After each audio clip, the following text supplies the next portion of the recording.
Assalamualaikum warahmatullahi wabarakatuh. Salam sejahtera bagi kita semua. Yang saya hormati Bapak Supriyadi selaku dosen pengampu mata kuliah metode penelitian. Perkenalkan, nama saya Mardiah dengan NIM 18623500006. Pada kesempatan kali ini, saya akan mempresentasikan proposal penelitian yang berjudul Pengaruh Scaffolding oleh Guru terhadap Kemampuan Bahasa Anak Usia 4-6 tahun. Di sini ada latar belakang masalah. Bahasa merupakan aspek penting dalam perkembangan anak usia 4-6 tahun karena menjadi dasar bagi kemampuan berpikir, berkomunikasi, dan bersosialisasi. Namun, kenyataannya, pada observasi awal di beberapa PAUD, kemampuan bahasa anak masih beragam. Ada anak yang sudah mampu berbicara dengan jelas, namun ada pula yang masih pasif dan kesulitan dalam mengungkapkan pendapat. Salah satu cara yang efektif untuk membantu anak mengembangkan kemampuan bahasanya adalah melalui penerapan scaffolding oleh guru, yaitu pemberian bantuan atau bimbingan bertahap sehingga anak mampu belajar secara mandiri. Penerapan scaffolding yang tepat dapat memotivasi anak memperkaya kosakata dan menumbuhkan kepercayaan diri dalam berkomunikasi.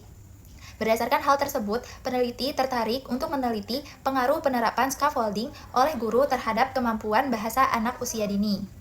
Berdasarkan latar belakang tersebut, dapat diidentifikasi beberapa masalah sebagai berikut. Yang pertama, belum semua guru memahami penerapan scaffolding secara optimal. Yang kedua, penerapan scaffolding sering belum disesuaikan dengan kemampuan anak. Lalu yang ketiga, kemampuan bahasa anak pada usia 4-6 tahun masih rendah dan bervariasi. Lalu yang terakhir, belum banyak penelitian yang mengkaji pengaruh scaffolding terhadap kemampuan bahasa anak usia 4-6 tahun secara spesifik. Lalu, agar penelitian ini lebih fokus, maka batasan masalah dalam penelitian ini adalah hanya pada pengaruh scaffolding sebagai variabel X terhadap kemampuan bahasa anak sebagai variabel Y. Aspek yang dikaji meliputi dukungan belajar, bimbingan bertahap, pemberian contoh, umpan balik, serta kemampuan menyimak, berbicara, kosakata, bercerita, dan berkomunikasi. Identifikasi dan batasan masalah tersebut, maka rumusan masalahnya yaitu apakah terdapat hubungan antara penerapan scaffolding oleh guru dengan kemampuan bahasa anak usia 4-6 tahun. Lalu, seberapa besar pengaruh penerapan scaffolding oleh guru terhadap kemampuan bahasa anak usia 4-6 tahun. Kemudian, manfaat penelitian ini dari segi teoritis yaitu menambah pengetahuan tentang hubungan scaffolding guru dengan kemampuan bahasa anak usia 4-6 tahun. Lalu, dari segi praktis, penelitian ini bermanfaat untuk memperdalam pemahaman penulis, mendukung perkembangan bahasa anak, lalu membantu sekolah dan fakultas untuk meningkatkan pembelajaran, serta memberi wawasan bagi masyarakat tentang pentingnya bimbingan bertahap bagi anak usia dini. Selanjutnya yaitu kajian teori dan kajian pustaka. Kajian teori dalam penelitian ini mencakup dua variabel utama, yaitu yang pertama scaffolding oleh guru sebagai variabel X. Menurut Vygotsky, scaffolding adalah bantuan yang diberikan oleh orang dewasa agar anak mampu menyelesaikan tugas dalam Zone of Proximal Development atau ZPD. Lalu, bentuk scaffolding meliputi pemberian contoh, petunjuk, umpan balik, dan bimbingan bertahap. Lalu, yang kedua, kemampuan bahasa anak usia dini sebagai variabel Y. Menurut Harlock tahun 2021, bahasa anak berkembang melalui interaksi sosial dan pengalaman belajar yang bermakna. Kemampuan bahasa anak usia dini meliputi kemampuan menyimak, berbicara, membaca awal, dan menulis permulaan. Adapun kajian pustaka dari beberapa penelitian terdahulu, menurut Putri tahun 2022, Ningsih 2023, dan Sari tahun 2024 menunjukkan bahwa penerapan scaffolding secara konsisten dapat meningkatkan kemampuan berbicara dan pemahaman bahasa anak usia dini. Berdasarkan teori dan hasil penelitian sebelumnya, maka hubungan antara kedua variabel dapat digambarkan sebagai berikut. Penerapan scaffolding oleh guru dan kemampuan bahasa anak usia dini. Guru yang menerapkan scaffolding dengan baik membantu anak berlatih bahasa melalui bimbingan dan umpan balik positif sehingga kemampuan bahasa anak semakin meningkat. Lalu, hipotesis penelitian ini adalah H0, tidak terdapat pengaruh signifikan antara penerapan scaffolding oleh guru terhadap kemampuan bahasa anak usia 4-6 tahun.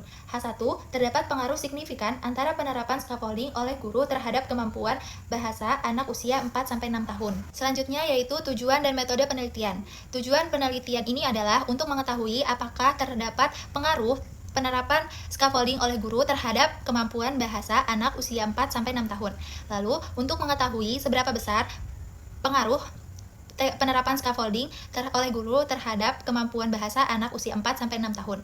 Lalu, metode penelitian ini menggunakan metode kuantitatif dengan pendekatan survei dengan pengumpulan data melalui observasi, kuesioner, dan dokumentasi.